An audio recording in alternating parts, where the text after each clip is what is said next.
professional course, EDA, all right, 822. With this being said, let's dive straight into it.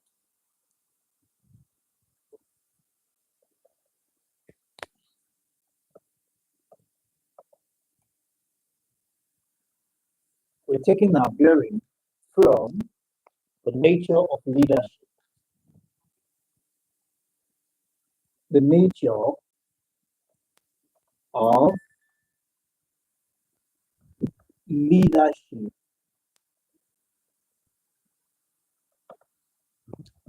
What is the nature of leadership? Some people, as a leader, okay, some people, as a leader, some people are seen as an eloquent speaker, all right, a person of superior intelligence, or a person of great charisma. When we say nature of leader, people see leadership from different angles. Some people see a leader as an eloquent speaker. Anyone who can speak eloquently, to them, such a person is a leader. Some persons, anybody who is superior and intelligent, all right, or who has superior intelligence, a person of superior intelligence, they categorize such as a leader. And while all this is being said, could a leader also be a servant? All right, let's find out. Now, other beliefs held by some people as a person could be a leader in some situations will be a leader in all situations as well. Now, people are born leaders. Every one of us, we are born leaders. All right? And others are not leaders according to what they've made themselves. Are we together? Now, what do we know? We should understand here that leadership is not restricted or limited by birth, circumstance, or what have you. Leadership is the state of a mind. All right? Leadership starts from the state of the mind. All right? The state of the mind in the sense that, just like what we are being told here, leader in any situation is a leader in all situations. The mentality you carry and the state of mind will determine if you are one or not. So now let's continue. So that we have it here, it says the style of leadership is being defined variously as what we call the democratic indirect initiative structure and consideration of more likely to be associated with superior good. Now, what are we saying here? That as a leader, there are certain attachments to leadership. Okay. Now we have leadership could be led by different styles and approaches. All right. Different approach to the study of leadership. Now let's consider some very quickly. We have it here. Leadership, all right, as a group role. All right. Leadership as a group role. Leadership depending on frequency of interaction. Leadership depending on the widespread and diffused leadership qualities and followership qualities. Now, what are we saying here in essence? Here are some other things we need to consider about this setup. Now, let's look at this. It says the power with supervision of supervisors begin by assisting the group members to plan together. All right.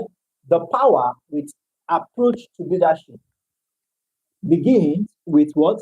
Planning with the group. Now, don't forget, we have been talking about, since the very first time we had this class, we've been talking about supervision, all right?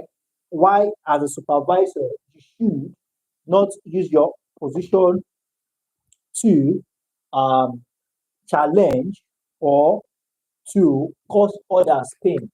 Rather, you should use your position and the authority bestowed on you in assisting, providing assistance to the subordinates. Okay? So now we're not looking at that as a supervisor, all right? More like a leadership role, more like a leadership responsibility bestowed on you. You are expected to do certain things, to portray certain characteristics.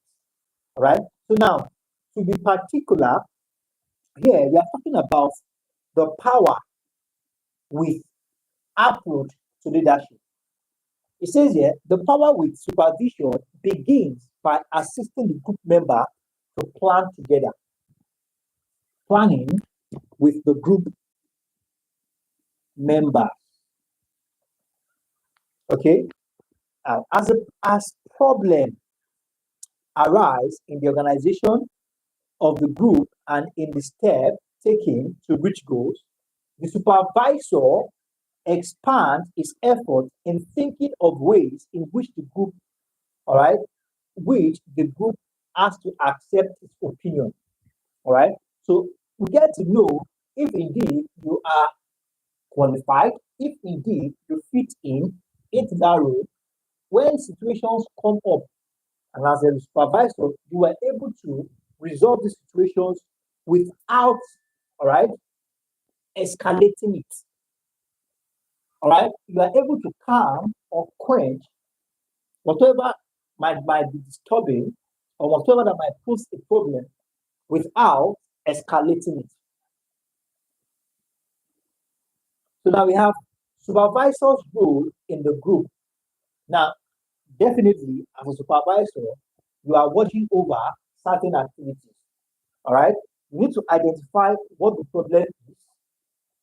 As soon as you identify what the problem is, you generate ideas. Having generated an idea or ideas, you implement, all right, and also innovate so that when things like this happen in the nearest time, even if you are not present on your behalf, it can be resolved as you have put your subordinates, all right, you've updated them.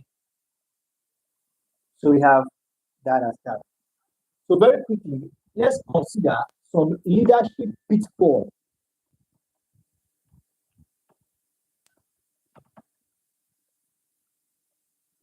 So what are the leadership pitfalls?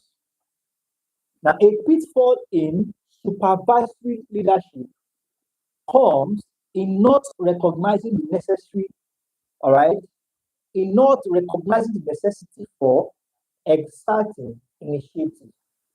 Definitely, as as a supervisor, you must always learn to use your initiative. All right, in as much as you are placed there by an authority, in as much as you are placed there by this authority, you are expected to handle certain situations without escalating it. So the pitfall here comes in not recognizing the necessity for what? Exerting initiative. But initiative should not be designed to control. All right. So most times, use your initiative, but it should not be the standard. There are situations whereby you cannot handle, all right, you have to escalate to the necessary appropriate authority. Now, it should be exerted to help people develop an organization through which they can make decisions that are not, all right, implemented. Now, one of the pitfalls again is that it is not having an organization sufficiently defined and described so that people know the function that are performed by different individuals. All right. So one of the pitfalls of this position or this leadership position is that if you don't help people to understand, all right, we are looking at the aspect of the supervisor in an organization. It's your responsibility to let people know what role, what responsibility they are playing in that organization. If not, you keep setting disputes here and there. All right, letting people know sufficiently define and describe to people their functions and their responsibility in the organization. So we have that as that. Okay, so now it says here supervision is communication.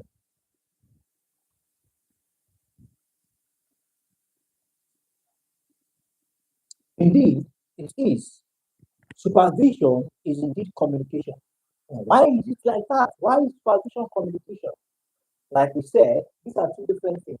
As a supervisor, all right, conducting supervision, you need to what? Provide solution, assistance to your subordinate or to your subject. And how can you do this if you don't communicate effectively? All right, communication is highly essential because as a supervisor, you look out for errors and you help put your students or your subjects in line, guide and instruct them to work in line. So if you don't communicate effectively, you don't expect a change. So the process of even supervising starts with communication. All right. The reason why you ask for there is to communicate with you and make you better at what you're doing. All right. So I say here that the nature of communication is the means of transmitting information, emotion, values, and insights. As far as group development is concerned, communication is highly essential if a group is to be formed. All right. Communication has started from the very first day or from the very first time. All right. When the group was about to be formed, because bringing people together, people have to be oriented. They have to be properly informed and updated why they are being brought together to work as a team. Group cohesiveness, you can imagine, working as a whole, depend upon common goals. So it is common and to identify the areas of difference that should be studied further. All right. So group cohesiveness, working together as it's a thing of we all are a unit and we need to work together as one. Why? Because communication has been effective. Everybody knows that we are working as a team to achieve a common goal. All right. So communication is more than talk. Communication is basically more than just talking. All right. It is an attempt by the individuals involved to share their own feelings as well and knowledge and to understand others' feelings. Okay. So we have that as that. Now let's take a step further. Now, as we have it here, it says communication is the process by which one human, okay, the process by which one human being can, all right, to a degree, know what another thinks, feels, or believes. All right, it is the means by which an individual's need and for others can be satisfied. Very true. All right, you know, talking about satisfying the needs of others, it is doing the process of communication. It's doing the process of communication and you find out what this person's needs are. All right, that's where you get the information and you can act upon that. Okay, so we have that as that. Okay, so let's talk about the role of emotion in communication.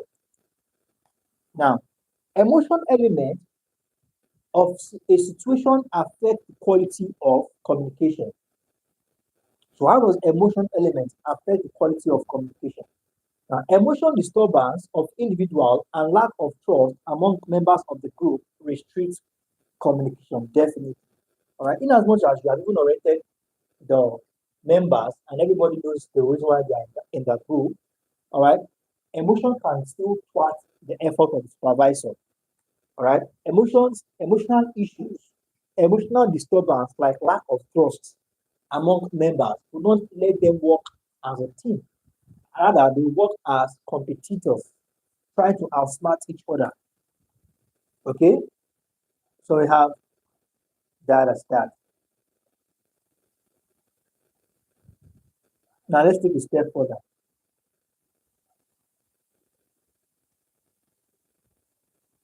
Okay, so we have the barriers of communication. Now, having known that communication is what All right. Having known what communication is, there are certain barriers that can obstruct effective communication. All right. So let's consider some of these barriers. We have people use symbols on words that have different meanings. All right. So some of the barriers,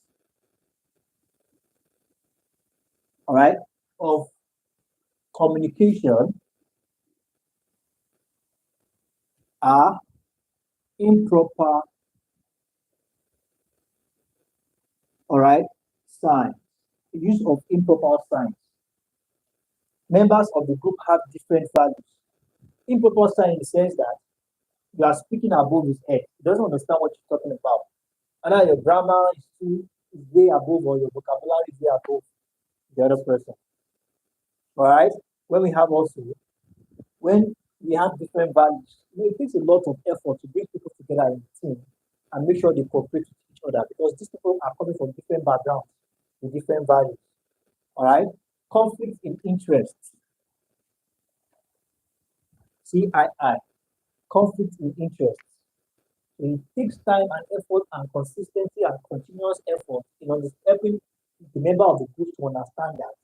Let's keep aside our interest.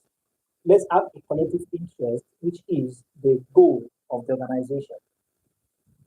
All right. We also have feeling of superiority. When one of the members of the organization feel I am better and superior than others, then this is a major issue. All right. So we have that. So basically, it's the responsibility of the supervisor to help ensure that everybody works as a team, encourage, motivate, and charge everybody working together as a team. All right. So we're going to be talking about in our next class. We're going to be talking about the application of communication theory. All right, to supervisory practice. All right. Some of the application theory, communication theory, supervisory practice. We're going to be talking about that as we have communication through customary channel. All right. So all these are there to help enhance communication. All right. The most effective and the best way. Okay. So thank you very much, everyone. I think with few more classes, we should be done with this course, and hopefully by next week we can move to some other course entirely. Please let's get our notes up to date and send them to the appropriate context. You have a wonderful day and bye for now.